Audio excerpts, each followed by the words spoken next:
por el apoyo que nos has dado, ¿no? Entonces, vamos a proceder ahora a pues, un evento que es muy especial, ¿no? Para el ENC 2021, ¿no?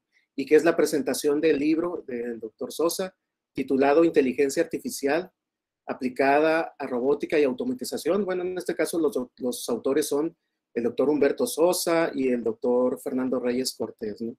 Pero bueno, en este caso tenemos el honor de que nos acompañe el doctor Sosa, que nos dé detalles de su obra, que estoy totalmente seguro va a ser de gran impacto, ¿no? En la comunidad académica nacional e internacional, a los que les dedicamos en este campo, ¿no?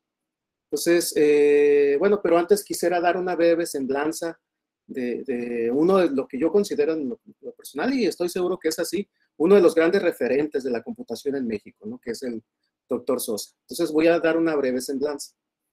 El doctor Juan Humberto Sosa Zuela es doctor en informática por el Instituto Nacional Politécnico de Grenoble, Francia. Es profesor investigador del Centro de Investigación en Computación del Instituto Tecnológico Politécnico Nacional. Es también jefe del Laboratorio de Robótica y Mecatrónica de dicho centro de investigación. Es miembro del Sistema Nacional de Investigadores Nivel 3, de la Academia Mexicana de Ciencias y de la Academia Mexicana de Ingeniería de México, de la Academia Mexicana de la Computación y de la Federación Mexicana de Robótica. Es miembro senior de la IEEE y fellow de la Sociedad Mexicana de Inteligencia Artificial. Su obra es vasta, es autor de 5 libros, 10 patentes y más de 450 publicaciones en revistas, libros, congresos, etcétera, ¿no? Ha impartido más de 350 pláticas invitadas a nivel nacional e internacional. Entre los reconocimientos más importantes con los que ha sido galardonado el doctor, destacan la presea Lázaro Cárdenas en su categoría de investigador, el galardón honorífico universitario Enrique Díaz de León de la Universidad de Guadalajara en 2008, las cátedras patrimoniales Humberto Sosa Zuela por parte de la Universidad Autónoma de Ciudad Juárez y de la Universidad del Valle de Atemajac, respectivamente el premio Talent Award de la categoría Ironland Award, otorgado por el grupo Talent Network y Milenio, así como el primer premio INPI al inventor mexicano, categoría patente en 2020. Sus áreas de investigación son de inteligencia artificial, aprendizaje para máquinas y robótica. Bueno, pues sin más que añadir, le cedo la palabra al doctor. Un placer conocerlo en mi caso, por primera vez, ¿no? Entonces, adelante, doctor. Muy bien. Muchísimas gracias por la presentación, mi estimado amigo y colega. Es un gusto conocerte también por este medio, aunque sea ya tendremos la oportunidad de conocernos de manera personal. Gracias, Karina, por la invitación que me haces para, en el marco de este Encuentro Nacional de Computación ENC 2021, nos den la oportunidad de presentar nuestro libro Inteligencia Artificial Aplicada a Robótica y Automatización, cuyos autores son mi gran amigo y colega Fernando Reyes Cortés y un servidor Humberto Sosa. Quiero agradecer a todo el equipo organizador. Las pláticas yo sé que han estado de muy buen nivel. Quiero agradecer a los colegas que se han unido, investigadores, profesores, y más allá a los estudiantes que, como siempre, no lo decimos, son la razón de ser de todo nuestro trabajo de investigación básica y aplicada. Bueno, para introducir esta presentación, quiero ver algunos puntos que nos van a marcar como referencia. Sabemos que, o podemos definir a la inteligencia artificial como esa capacidad que tienen las máquinas para imitar comportamientos humanos inteligentes, desarrollar tareas similares a las que nosotros desarrollamos.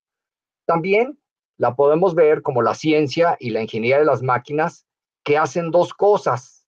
Fíjense, una, tomar decisiones apropiadas en circunstancias inciertas, como lo haría, por ejemplo, un auto autónomo cuando me lleva a mí de mi casa a mi lugar de trabajo y de regreso, y además mejorar el comportamiento con base a sus experiencias pasadas. La inteligencia artificial sabemos que combina toda una serie de algoritmos ya muy bien establecidos y además propone otros nuevos que le permiten percibir, aprender, resolver problemas y tomar decisiones. ¿Cuál es la meta? Bueno, pues completar funciones que hasta ahora el ser humano solo podía realizar. Bueno, tomando esto como referencia, podemos ver que la inteligencia artificial se aplica en todas las áreas del vivir humano, que van desde la salud, pasando por el medio ambiente, la seguridad, el manejo energético y la movilidad. Y les voy a presentar rápidamente algunos ejemplos en donde ya la vemos. Por Doctor, ejemplo, vemos este. perdón que lo interrumpa, pero me parece que no está proyectando, no le dio proyectar su presentación. Entonces, no sé si vamos o todavía no la... A ver, no, entonces déjame salirme porque según yo, sí O está sea, proyectando. sí vemos su pantalla y vemos la presentación, o sea, el PowerPoint, pero A todavía ver, no pasaban las discúlpame, qué diapositivas. bueno que me dices. Mi pantalla completa. A ver, Sería en pantalla completa, ahí, ¿no? ahí, Ahí está perfecto. Ahí está ahí ya perfecto. se ve que está cambiando. Sí, está perfecto. Ah, perfecto, perdón. Gracias, Karina. Bueno, vean, por ejemplo, este prototipo ya que utiliza Domino's para mover pizzas de los lugares de establecimiento a los hogares, por ejemplo. Este otro, vean, este robot, por ejemplo, ya opera en algunas calles de París y distribuye las pizzas a quienes lo compran. O este otro, vean, este pequeño dron que ayuda a las cuestiones de descontaminación de microplásticos en los mares, en los ríos y en los lagos. O este otro que puede ayudar a los astronautas en la estación espacial con sus tareas, estrés y aislamiento. ¿Qué más tenemos? Pues tenemos robots también que, por ejemplo, ayudan a los invidentes y pueden ser instrumentados para que, utilizando técnicas de visión por computadora y aprendizaje para máquinas, puedan con seguridad guiar a las personas por las calles. Vemos a estos, miren, el New Scientist nos dice que son excavadores que permiten construir, de manera autónoma, paredes y aún cavar zanjas. ¿Qué más? Los que nos permiten conquistar otros planetas. Aquí tenemos el prototipo desarrollado por China, ¿verdad? Para poder hacer esas labores de excavación, de análisis y poder reportar si allí en algún momento hubo o hay agua o vida. ¿Qué más? Aquí tenemos, por ejemplo, que nos reporta una granja totalmente automatizada que ya lleva robots y que utiliza cuestiones de inteligencia artificial. Aquí vemos este prototipo de auto volador que ya logra volar 80 kilómetros en 35 minutos y le toma 2 minutos en transformarse de avión a auto. En el área de la salud vemos ya estas prótesis, ¿verdad? Que le ayudan a la persona a recuperar su capacidad de caminado, como nos dice aquí IEEE Spectrum. ¿Qué más? Aquí vemos otro prototipo que le ayuda a las personas pues a sentir de nuevo el piso como lo sentían antes de perder, por ejemplo, una pierna. ¿Qué más tenemos en el área de robótica? Bueno, pues ahora con el COVID con COVID ha habido toda una explosión de diferentes robots, de diferentes prototipos que hacen diferentes funciones. Por ejemplo, que se utiliza en algunos lugares para distribuir productos de un supermercado, de una tienda, hacia un hogar, evitando el contacto entre personas. Este otro que tiene una función similar al enviar los medicamentos de la farmacia al hogar. Este otro que, bueno, son robots voladores, ¿verdad? Que nos permiten distribuir pruebas, que nos permiten hacer, por ejemplo, labores de detección, labores de sanitizado, o incluso mover a zonas rurales alejadas, por ejemplo, en Ghana, vacunas que tan son necesarias. Aquí vemos este prototipo instrumentado por un grupo de estudiantes en MIT y que me permite medir signos vitales en un hospital hacia los pacientes. O este otro, bueno, como ha sido reacomodado por Asimov Robotics para poder distribuir entre las personas en un lugar cerrado cubrebocas, material sanitizante y demás. Entonces vean cómo las cosas malas también a veces traen cosas buenas, y una de ellas es que la explosión del uso de la inteligencia artificial y la robótica para resolver problemas relacionados con COVID. Aquí vemos otros que se pasean, por ejemplo, en los corredores de los supermercados para hacer labores de inventariado o labores de desinfección, utilizando, por ejemplo, arreglos de luz ultravioleta y que pueden trabajar de manera autónoma o de manera teleoperada. ¿Qué más? Aquí vemos aparentemente una empresa china ya muestra prototipos de robots humanoides que pueden ser utilizados para labores domésticas. Y yo me la podría pasar aquí toda la hora hablándole de esto. Pero ¿qué estamos haciendo en particular ya nosotros ahí en el Centro de Investigación en Computación, en nuestro laboratorio, junto con instituciones hermanas como son el Tecnológico de Estudios Superiores de Ecatepec? Bueno, pues estamos desarrollando bajo pedido nuestro propio prototipo de robot desanitizado para zonas de hospitales. Este tiene varias diferencias con respecto a los existentes de manera comercial, de tal forma que en este momento ya se encuentra en patentamiento para protección intelectual y también para producción. Aquí también estamos trabajando sobre un diseño bajo pedido de un robot que pueda, como lo está mostrando aquí en esta fotografía, utilizar técnicas de control, técnicas de visión para poder extraer, insertar la vena, ¿verdad? Insertar la aguja aquí en la vena, extraer la muestra de sangre, como lo haría, por ejemplo, un prototipo como este, para poder insertar la sangre en un tubo de ensayo y mandarlo al laboratorio. Aquí tenemos otro también que puede ser muy necesario. En lugar de que una persona inserte el hisopo y arriesgue su vida para eventualmente contaminarse, pues se puede usar también un robot que pueda introducir el hisopo en garganta y nariz, extraer la muestra, meterla en el tubo de ensayo y hacer el PCR correspondiente.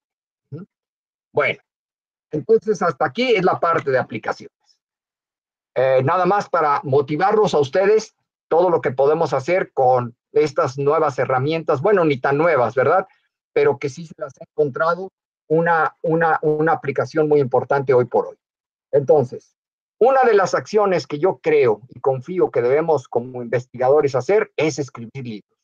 Aparte de escribir nuestros artículos científicos que se pueden publicar en congresos, en capítulos de libro y en revistas de muy alto impacto, yo creo que la escritura de libros es algo muchísimo, muy importante. ¿Por qué? Porque permite transmitir de una manera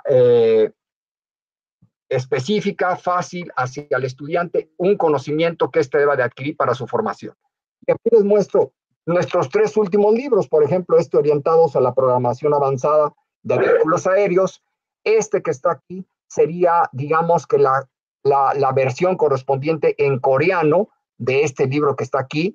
La versión en chino está apenas cocinándose y de este es el que les voy a hablar, o sea, de este que está aquí, cuya portada les estoy mostrando y que nos tomamos más o menos 2 años para escribir mi colega Fernando Reyes Cortés y un servidor, y que va a ser publicado, no, que ya está siendo vendido por Casa Marcombo y Alfa Omega.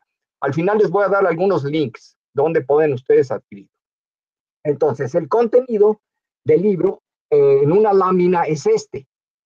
Tiene la plataforma de contenidos interactivos, tiene la página web del libro, viene su prólogo, por supuesto, como todo, y 7 capítulos que van, como ustedes pueden ver, desde una introducción a lo que es la inteligencia artificial, pasando por los clásicos problemas de regresión lineal, de discriminación lineal y regresión logística. Luego incluimos 2 capítulos orientados hacia lo que es visión por computadora.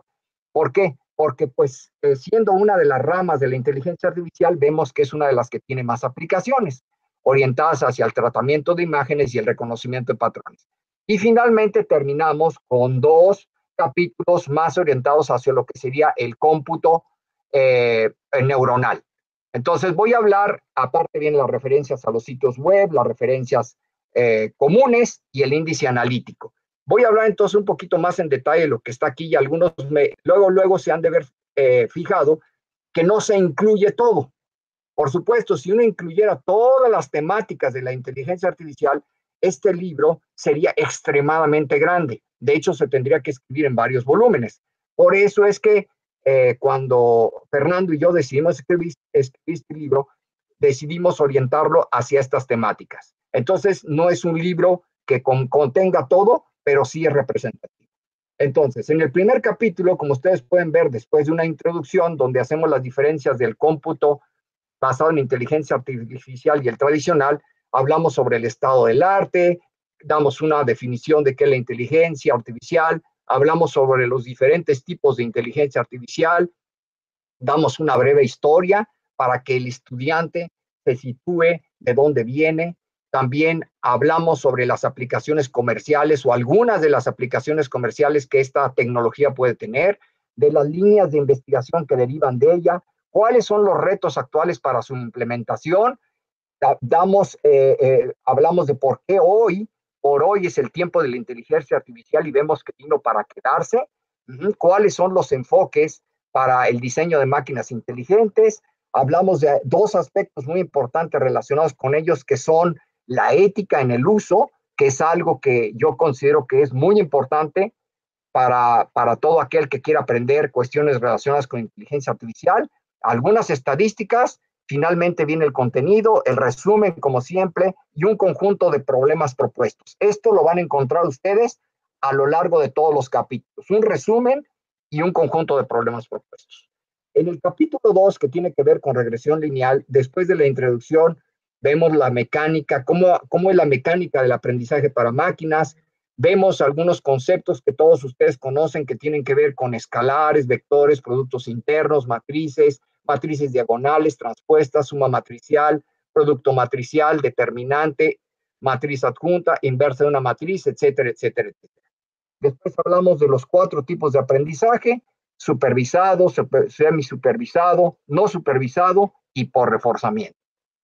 En cuanto a regresión lineal, como ejemplo, estudiamos el problema de la regresión lineal, en donde consideramos que tenemos 2 tipos de variables, X y Y, que pertenecen a una muestra de n individuos, como se muestra aquí, y sabemos que el objetivo consiste en analizar la relación que existe entre ambas variables, de forma que yo pueda predecir o aproximar el valor de una de ellas, por ejemplo, Y, con base a la otra, que por ejemplo puede ser X.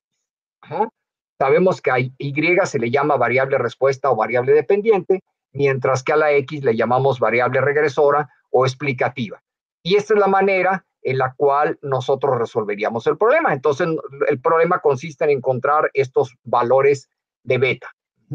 Entonces, mostramos ejemplos para que el estudiante, aquí lo que hice fue copiar unas láminas del libro, tal cual, en donde ponemos ejemplos como este, en donde se consideran, para que el alumno vaya aprendiendo a estimar los parámetros asociados, beta 0 y beta 1, usando el método conocido que todos conocemos de mínimos cuadrados, para al final obtener como resultado esta línea, que es la línea que me permite obtener la mejor aproximación. Pero no nos quedamos ahí. Aplicamos estos conceptos, por ejemplo, a diferentes problemas relacionados con la robótica, como son el problema del péndulo, ¿verdad? Un robot de un grado de libertad que tiene esta forma, y estas son las ecuaciones que lo describen, en donde lo que queremos es obtener el modelo de regresión lineal del péndulo y además implementar el algoritmo de mínimos cuadrados, viene dado por una ecuación que es anterior a esta, para poder estimar el valor de la longitud de la barra de aluminio IP, considerando un valor teórico de L.45, etcétera, etcétera, etcétera. Lo consideramos, como ustedes pueden ver, para el caso de un grado de libertad, lo extendemos al caso de 2 grados de libertad, donde ahora la ecuación es esta, y queremos obtener el modelo de regresión lineal para este robot e implementar el algoritmo de mínimos cuadrados usando la misma ecuación para estimar estos 2 valores. Y después lo extendemos finalmente al caso de 3 grados de libertad, donde de nuevo, utilizando la ecuación que modela a este proceso, queremos obtener el modelo de regresión correspondiente e implementar el método de mínimos cuadrados. Entonces, con todo esto, consideramos que el alumno puede ver de dónde, cómo se derivan y cómo se pueden aplicar los diferentes métodos para poder resolver de manera práctica y aplicada este tipo de problemas. Al final terminamos con esto. No me voy a detener en el detalle, ustedes lo podrán ver con todo detalle en el libro. Nos vamos al capítulo 3, que tiene que ver con la parte de discriminación lineal y regresión logística, que me permite a mí discriminar entre conjuntos de patrones. Estos son los 5 puntos que se tocan. Después de una introducción, hablamos sobre aspectos relacionados con discriminación lineal, después con aspectos relacionados con regresión logística, y al final damos el resumen correspondiente y todo un listado de problemas que pueden el estudiante utilizar para aplicar los conceptos aprendidos en las secciones 3.2 y 3.3. Por ejemplo, vean ustedes, en cuanto a discriminación lineal, suponemos que estos tres pares pertenecen a la clase 1, estos otros 3 puntos pertenecen a la clase C2, y entonces lo que queremos es encontrar primeramente los estimados de las dos funciones discriminantes, FD con respecto a la clase 1, FD con respecto a la clase 2, y con base en estos dos queremos encontrar la línea de separación o de decisión entre las clases C1 y C2, y después ver hacia dónde son enviados los puntos X1 y X2 como se muestran acá. Entonces, graficamos los puntos que se encuentran aquí en esta gráfica, resolvemos el problema y vemos que la línea de separación me queda aquí, y entonces ya podemos ver visualmente o analíticamente a dónde se van estos dos puntos. Viendo que el primero pues se va a un lado a la clase 1 y el segundo se va a la clase 2. Mostramos para otros conjuntos de problemas, aquí tienen otro, y vemos pues problemas con diferente dificultad, vemos como en este caso la línea me queda en esta dirección y nosotros entonces ya podemos ubicar hacia dónde se van los puntos que queremos clasificar. Ok, pasemos a otro capítulo, tratamiento digital de imágenes. Yo he trabajado en cuestiones de visión por computadora por algo así ya como 30 años, ¿no? Entonces siempre en mis libros de texto, por la aplicación que le he visto a estas técnicas, pues he decidido incluirlo como capítulos de estos libros, aunque sabemos que hay libros especializados de muy buen nivel. Entonces, con respecto a lo que es el tratamiento de imágenes, después de una introducción tocamos o abordamos algunos conceptos básicos sobre las imágenes, hablamos un poquito sobre acondicionado de las imágenes en relación a lo que es el ruido, algunos tipos de ruidos, hablamos algunas cuestiones de filtrado, después van a ver cómo las podemos relacionar esto con redes neuronales más adelante, hablamos de filtrado promedio aritmético, gaussiano, mediano, cosas que muchos de los estudiantes ya conocen, y mejorado de contraste. Entonces, utilizamos imágenes propias, ¿verdad? Por ejemplo, esta es una fotografía de uno de mis gatos, en donde pues el alumno le añade ruido, se lo suprime utilizando filtros medianos, compara el desempeño de algunos de los filtros con respecto a otros filtros, por ejemplo, como son los filtros promedios clásicos. Después el estudiante ve cómo mejorar el contraste de una imagen, si esta es la imagen original y este es su histograma correspondiente. Al manipular el histograma, de alguna manera vemos cómo se mejora la calidad de la imagen. Cabe aclarar, antes de adelantarme, que para cada uno de estos viene un programa en MATLAB que lo resuelve. En algunos casos se da el pseudocódigo y en otros casos se envía al estudiante a un repositorio donde se encuentran los códigos en MATLAB correspondientes para que pueda comparar y reproducir los experimentos que se muestran en el libro. En cuanto al reconocimiento de objetos, bueno, ya sabemos que esta es una de las partes esenciales de lo que es visión por computadora, y aquí es donde ya se puede ver que la inteligencia artificial y el aprendizaje para máquinas pues tienen más que ver. Y esos son el problema de la segmentación de imágenes, el posfiltrado de imágenes segmentadas, y otros más. Vamos a ver. En cuanto a la segmentación de imágenes, pues se habla del problema, se habla de técnicas de umbralado, en forma manual, en forma automática, se explica algunos de los métodos clásicos para la determinación de uno o más umbrales para detectar imágenes, como son el método de Otsu, el método mínimo error de Kittler-Illingworth.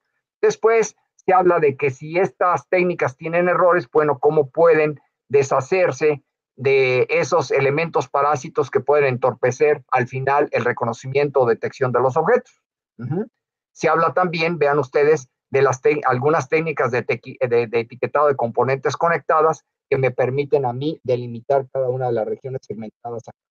Entonces, por ejemplo, si este es un conjunto de imágenes utilizadas para probar los algoritmos, en esta columna se muestra el resultado de la aplicación del método de Otsu, cuya implementación por ejemplo, en MATLAB se encuentra en el libro, y aquí está la correspondiente implementación y resultado del método de Kittler y Illingworth para que el estudiante decida cuál es la que mejor le acomoda de acuerdo a su problema.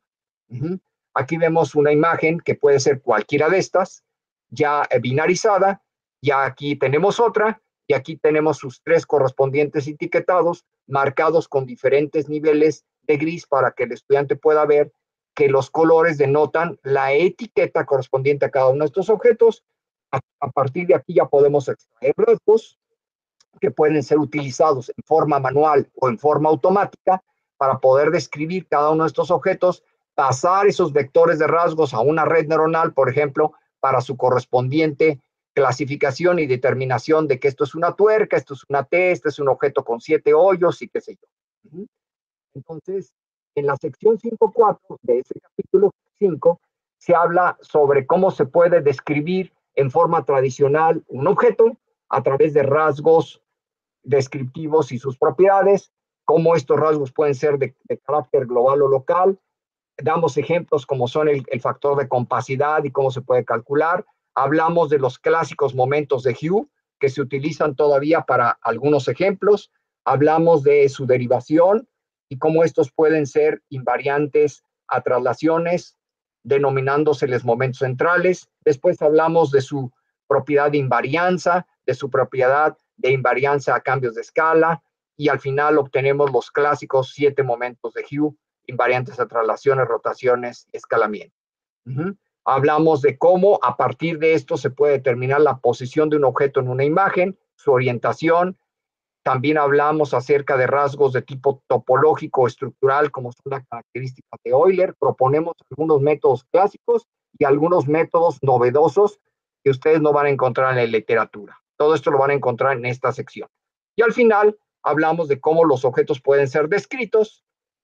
Por ejemplo, si ustedes tienen aquí este objeto, sujeto a diferentes transformaciones, vean aquí si esta es la primera imagen del objeto, y aquí esta es una versión transformada del mismo, otra y otra, y aquí tenemos un segundo objeto que tiene 6 huecos, y cómo se va rotando y escalando. Vean cómo se comporta el primer invariante de Hugh. Vean ustedes que se obtiene básicamente el mismo valor demostrándonos esto, que este invariante puede ser usado para describir la geometría de este objeto. Hablamos también, por ejemplo, ya en términos del número de la característica del objeto, vemos que si tenemos 6 objetos como los que se muestran aquí, representados en esta pequeña tablita, vemos cómo estos pueden ser descritos en términos del primer momento de Hugh y la característica de Euler. Y vean ustedes que solamente en términos de la característica de Euler, yo puedo diferenciar fácilmente entre el objeto 3 y el objeto 1. El objeto 3 y el objeto 1, teniendo este un hoyo y este teniendo 6 huecos. Todo eso se demuestra. Y después al estudiante se les pone toda la teoría que hay detrás de lo que sería la detección y reconocimiento de objetos para diferentes, perdón aquí por los errores, para diferentes tipos de clasificadores diseñados en su momento por el ser humano, como son aquellos clasificadores basados en el cálculo de distancias, por ejemplo, el clasificador de distancia mínima. Por ejemplo, se ve cómo se diseña este tipo de clasificador en todos sus pasos, cómo se trabaja y diseña el clasificador basado en la distancia de Mahalanobis, y se habla también al final de clasificadores de tipo estadísticos. Como en el caso de los capítulos anteriores, también se da un buen resumen y un conjunto de problemas propuestos para que el estudiante ponga en práctica sus habilidades adquiridas durante la asimilación de conceptos y también sus habilidades en cuanto a la programación. Lo hacemos en el marco de MATLAB, pero por supuesto que el estudiante puede adoptar cualquier otro lenguaje de programación, como por ejemplo puede ser Python. Después nos vamos a temas ya más relacionados, por decirlo así, con inteligencia artificial. Por supuesto que tenemos que hablar de la base. Y la base, partiendo de una introducción, hablamos de los conceptos básicos del cómputo neuronal, explicando grosso modo lo que es una neurona, cuáles son sus partes, cuándo una neurona es de tipo presináptico, cuándo es de tipo postsináptico, interconectándose a través de estos espacios, ¿verdad? Que les llamamos sinapsis, cómo podemos tener cerebros de una diversa complejidad.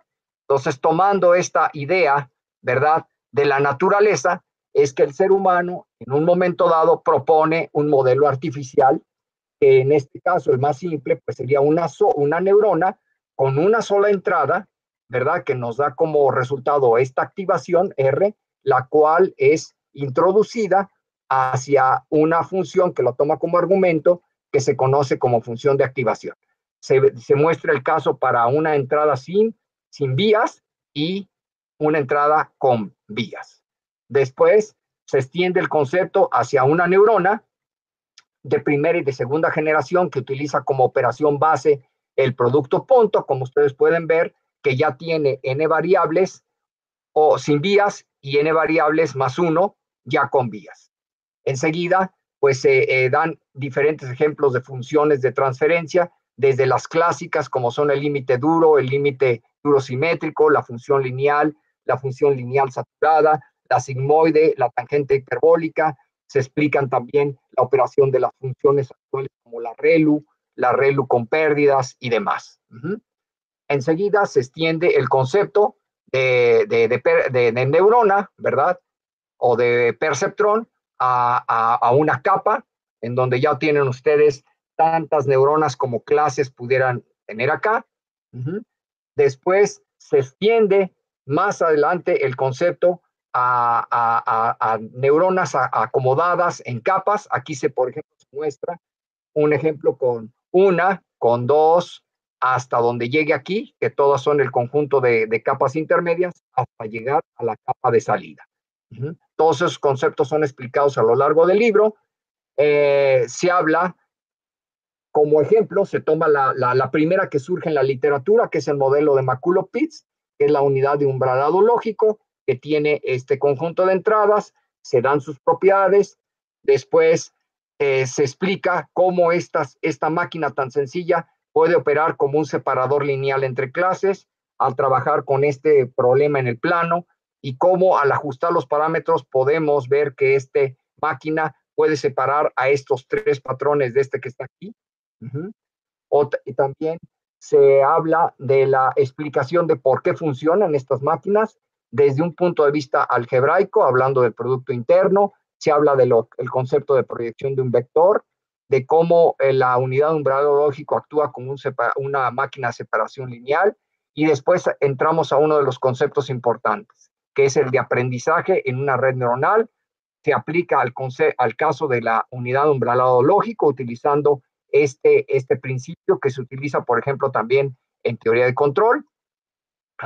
Se da el pseudocódigo y el código de la regla de entrenamiento propia de la TLU, que en este caso es la regla del perceptrón, como ustedes pueden ver, en donde ponemos los pasos en valores aleatorios, inicializamos con un valor de alfa entre este rango y repetimos hasta terminar para cada uno de los patrones aplicando esta regla. Se habla también sobre un concepto muy importante, que es que estas máquinas son robustas ante ruido de entradas y ante ruido en los parámetros. Se habla del perceptrón, como inicialmente lo planteó Rosenblatt. Se dan algunos conceptos para que el estudiante se sitúe de dónde viene todo esto. Y después se habla del perceptrón estándar, ya como una extensión de la unidad lógica de umbralado, en donde en lugar de ser 0, 1, ahora es -1 y +1, el etiquetado correspondiente. Se habla, después de hablar de esto, pasamos a otro modelo, que es la Adaline, que es muy similar al perceptrón, pero que en lugar de usar una función como esta de activación, usa directamente la activación de la neurona para producir las salidas lineales correspondientes. Se muestran algunas aplicaciones de esta máquina que pareciera que no las tiene, pero en realidad sí las tiene, como son, por ejemplo, la derivación automática de ecuaciones para la explicación de modelos.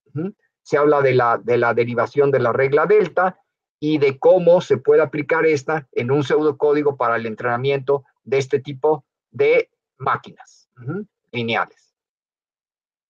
Después vemos la extensión de esta misma regla delta al caso de una neurona, pero cuando la función de activación ya no es ni límite duro ni lineal, sino es ahora sigmoidal, o sea, esta función que está acá. Y entonces vemos que la misma regla delta que se usó acá, se puede utilizar acá para entrenar neuronas de tipo sigmoidal. Se dan aplicaciones de todo esto en donde se consideran robots como este tipo, y lo que queremos es desarrollar, por ejemplo, en MATLAB un programa que implemente 2 neuronas con función de transferencia tangente hiperbólica, una para poder posicionar el péndulo en una posición inicial de referencia y una que nos permita hacer lo correspondiente para la respuesta transitoria sin sobretiros ni oscilaciones y picos, tal que yo alcance un estado estacionario libre de vibraciones mecánicas. Todas estas explicaciones se dan en el libro y además se envía al estudiante al repositorio correspondiente para que consulte los códigos relacionados. Al final se muestra un resumen, como siempre, y todo un conjunto de problemas propuestos para que el estudiante practique. Luego, en el capítulo 7, se habla de cómo estas máquinas sencillas se pueden acomodar, ¿verdad? Como en capas, cómo pueden ser entrenadas y cómo pueden ser aplicadas. Y partiendo de una introducción, bueno, se empieza con algunos conceptos fundamentales de cómo el perceptrón multicapa combinado con la regla delta generalizada me permite resolver diferentes problemas. ¿Qué puedo hacer, por ejemplo, con una capa? ¿Qué puedo hacer con 2 capas? Puedo resolver problemas más complejos y así sucesivamente. Hablo sobre la derivación, se habla sobre la derivación, el pseudocódigo y el código de la regla delta generalizada para el entrenamiento de este tipo de máquinas en varias capas. Después vemos cuál es la función, por ejemplo, en el caso de una red neuronal de este tipo, cuál es la función de la capa intermedia. Y esto le permite al estudiante entender que esa capa intermedia lo que hace es extraer la estructura del problema a partir de los datos y entonces convertir un problema no lineal como es este XOR que está aquí a un problema lineal acá. Entonces con esto nos damos cuenta que una máquina tan sencilla permite transformar un problema no lineal complejo en un problema lineal. ¿Por qué?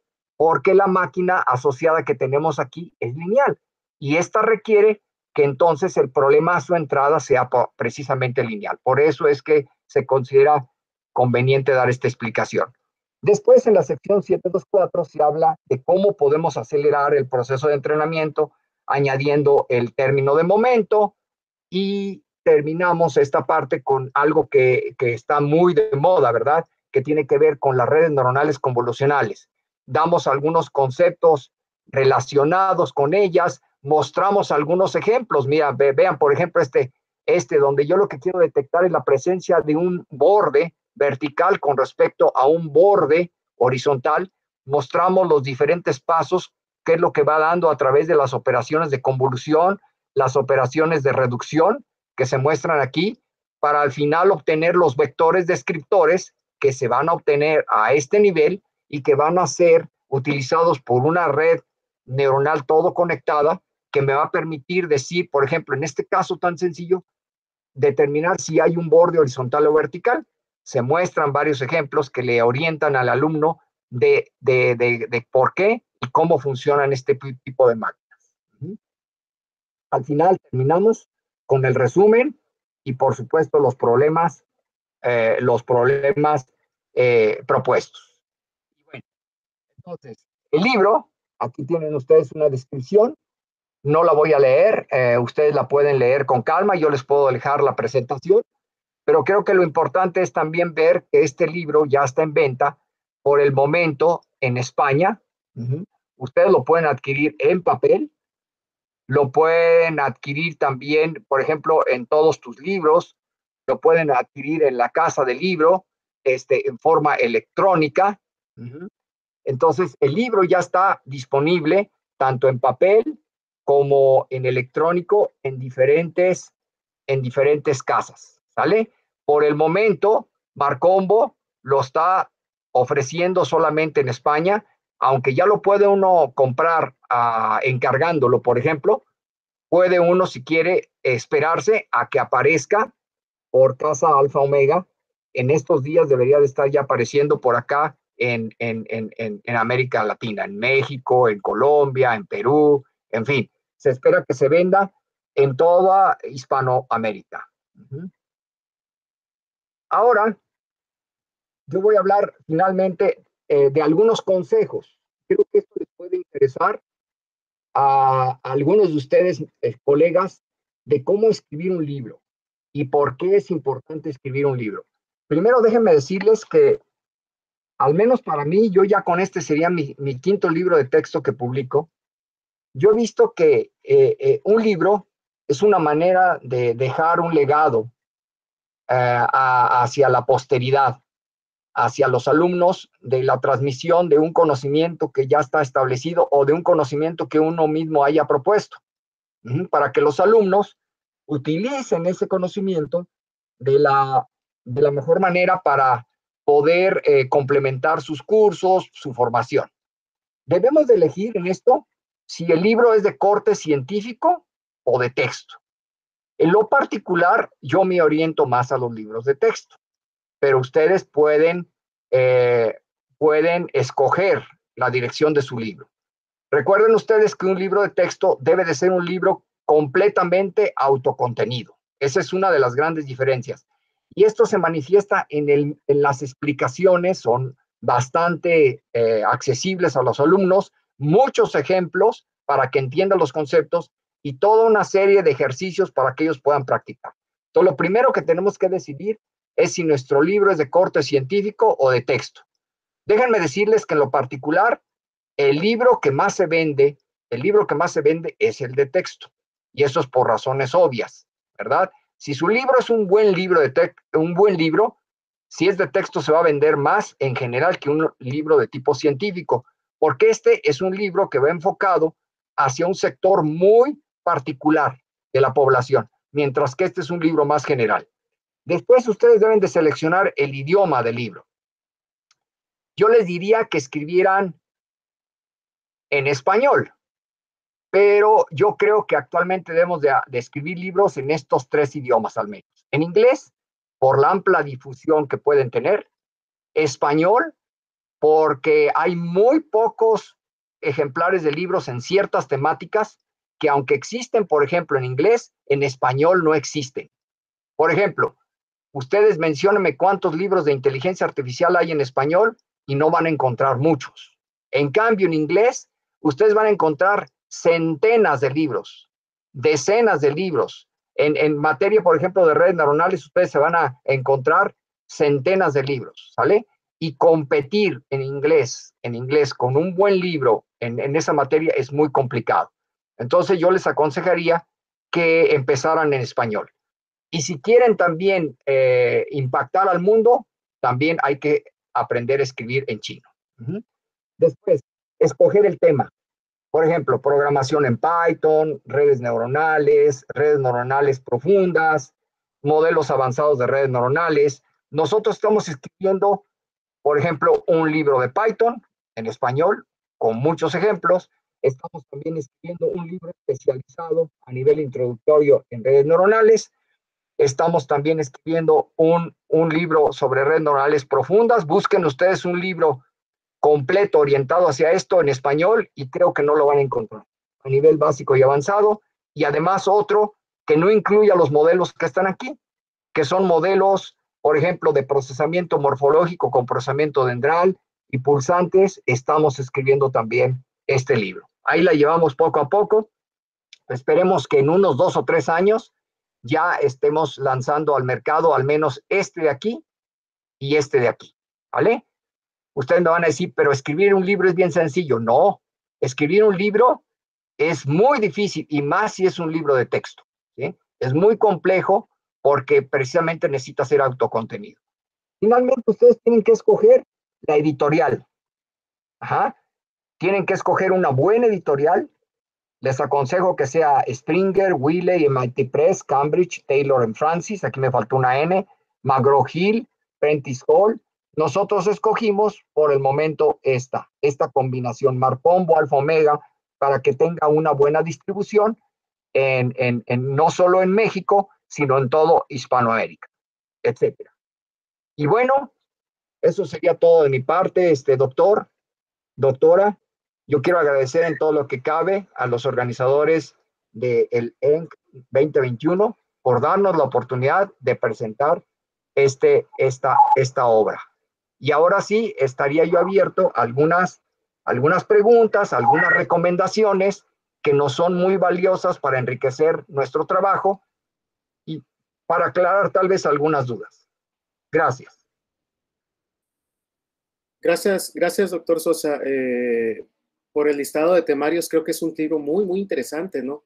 Sobre todo a los que nos dedicamos a impartir cursos en estas temáticas, como un libro de texto para los estudiantes va a ser fabuloso, ¿no? Son temas transversales que se aplican a cualquier área y creo que en su libro pues están bastante bien explicados, ¿no? No sé si quieras comentar algo, Karina, o alguien que tenga alguna pregunta. Yo sí tengo alguna pregunta, pero bueno, Karina. Sí, yo sí tengo una pregunta. ¿Lo recomendarías para darlo durante un semestre, 2 semestres? ¿De qué nivel? Un semestre, como un curso introductorio de inteligencia artificial. ¿En licenciatura, en maestría? De licenciatura. Sí. Nuestro enfoque es hacia la licenciatura, aunque puedes cubrir algunos aspectos que tú veas, por ejemplo, hacia el posgrado, un énfasis ya, por ejemplo, más matemático, hacia redes neuronales profundas, pero yo lo enfocaría hacia licenciatura. De hecho, en el plan de estudios que estamos elaborando para la ingeniería en inteligencia artificial y la licenciatura en ciencia de datos en el instituto, que ya se está impartiendo en 3 unidades del Instituto Politécnico, se va a usar este libro como libro de texto para el curso introductorio de inteligencia artificial. Excelente. Sí, doctor. Yo tengo, en algún momento sí trataré de hacer un libro y coincido totalmente con usted, ¿no? Yo estoy convencido o es mi objetivo elaborar libros de texto en estas áreas para licenciatura y en español, porque sé que no hay mucho. Es mi propia convicción, ¿no? No sé si nos pudiera usted recomendar o dar alguna estrategia o tip sobre la financiación para la publicación del libro. ¿Cuál ha sido su experiencia? La financiación depende de la editorial. Hay 2 maneras de hacerlo. Uno, tú pagas la financiación, tú pagas la producción de todos los ejemplares, por ejemplo, 10,000, y entonces ellos tienen una regalía pequeña porque ellos te lo van a producir y tú tienes una regalía más grande. Esa es una. Otro esquema es que ellos paguen todo. Tú les entregas el PDF, como ellos te lo piden, ellos lo producen, ellos lo formatean ya en el formato que debe de tener, está revisándose está yendo y viniendo en su revisión hasta que ellos deciden publicarlo en electrónico y en papel. Ellos financian todo y las primeras, por ejemplo, 10,000 copias, la ganancia va completamente a la casa editorial, porque ellos hicieron la financiación y ellos quieren recobrar su apuesta, ¿no? Y a partir de la otra ya te empiezan a dar a ti, a partir de la 10,001, de acuerdo al convenio que tú logres con ellos. ¿Sí? Esos son 2 esquemas. Un tercer esquema que está siendo muy atractivo es que tú hagas tu libro, consigas un ICBN y tú lo vendas, por ejemplo, directamente en Amazon, ¿vale? Pero entonces tú te tendrías que ocupar completamente de todo. Pero yo veo que ya hay gente que le está haciendo así. Yo por el momento voy por las 2 primeras. Bueno, por la segunda, perdón, en donde es la editorial la que paga todo, porque no es barato, la producción de un libro. Que ellos tengan la ganancia al principio, y si esto se logra vender, que yo creo que sí, porque la misma casa editorial lo dijo, ellos dijeron, nosotros vamos a ver, pensamos vender como mínimo 10,000 ejemplares al año, al principio. Y si esto funciona y la canción, pues pensaríamos vender 50,000 ejemplares por año. Y eso ya se convierte en un negocio, incluso, que puede ser muy atractivo. Y en este caso usted está manejando ahí dos editoriales, ¿no? Macombo y Alfa Omega. ¿Cómo aparecen las dos? ¿O cómo negoció eso? No, lo que pasa es que quien lo negoció aquí, y qué pena que no pudo estar, fue Fernando. Él ya es una pluma reconocida, digamos, por parte de Alfa Omega. Si ustedes recuerdan, Fernando Reyes, él ha escrito 4 libros de control con cuestiones de robótica, y él ya vende libros con Alfa Omega. Entonces, lo que hizo, bueno, nos asociamos él y él para escribir este libro.